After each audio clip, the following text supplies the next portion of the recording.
14 जनवरी को इंडोनेशिया और चीनी कारकुनों के दरमियान तसादुम सिर्फ एक इंडोनेशिया और एक चीनी कारकुन की हलाकत का बाइस ही नहीं बना, बल्कि इससे सकाफतों और कारोबारी तरीक़ों के दरमियान तनाज़े की भी अक्कासी हुई।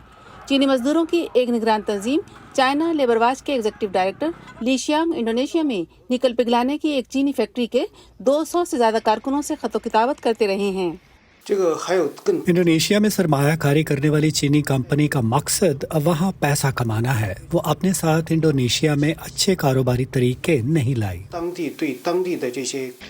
चीन अपने बेल्ट एंड रोड प्रोजेक्ट के जरिए इंडोनेशिया में इस फैक्ट्री समेत दुनिया भर में तामीराती प्रोजेक्ट्स और फैक्ट्रियों में सरमायाकारी कर रहा है। मौलिक फसाद के बाद प्रोडक्शन दोबारा शुरू हो गई है, लेकिन तशद्दुद के निशान बाकी हैं। फसादात फूटने से कबल इंडोनेशियाई कारकुन कंपनी के ओहदेदारों से मिले थे और काम के हालात में तब्दीली, उजरतों में इजाफे और हड़ताल पर जाने वाले कारकुनों को दोबारा मुलाजमत देने का मुतालबा किया था। जब कंपनी यूनियन के तमाम मुतालबात पूरे न कर सकी तो इंडोनेशियाई कारकुनों ने एक मुजाहरा किया।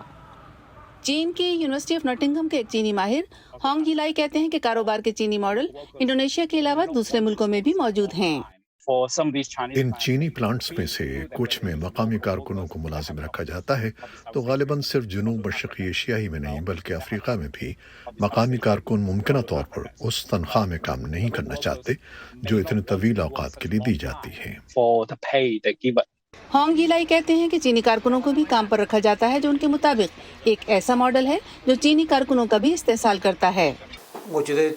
चीनी कारकुनों के साथ इंडोनेशिया के कारकुनों से भी ज्यादा सख्त सलूक होता है। अगर कोई चीनी कारकुन अहकामात नहीं मानता तो कंपनी के पास कारकुनों को हिरासत में रखने की जगह है। कंपनी पुलिस की किसी कार्रवाई के बगैर उन्हें बंद कर सकती है। चीन की निकल पिघलाने वाली फैक्ट्री ने इन इल्जामात के बारे में वीओए की ईमेल का जवाब नहीं दिया है। उसने वीओए इंडोनेशिया को एक टेक्स्ट मैसेज में बताया कि इंडोनेशिया की फौज और पुलिस अभी वाक़े की तफ्तीश कर रही हैं। चीनी वज़ारत ख़ारजा के तर्जमान वांग वेनबिन ने फसाद के बारे में ये कहा। चीन ये यकीनी बनाने के लिए इंडोनेशिया से करीबी राब्ते में रहेगा कि कानून के मुताबिक इस वाक़े से मुनासिब तरीके से निपटा जाए। होंग जिलाई कहते हैं कि इंडोनेशिया में ये फसाद चीनियों के बारे में बेइत्मादी की तारीख के पस मंजर में हुआ है। इंडोनेशिया की आबादी की अक्सरियत में अभी तक चीन के बारे में कुछ गहरी बेचैनी पाई जाती है, खासतौर पर सियासी शुकूक, चीन का मुमकिना असर रसूख या मुल्क की सियासी और माशी बुनियाद में चीनी दखलंदाजी से मुतालिक पाए जाने वाले शुकूक व शुबहात। ऐसे में जबकि कशीदगी जारी है, इंडोनेशियाई वर्कर्स और कंपनी तनाज़े को गुफ्तशुनीद के जरिए हल करने की कोशिश कर रहे हैं। एलिज़ाबेथ ली के लिए Yasmeen Jamil, Voice of America.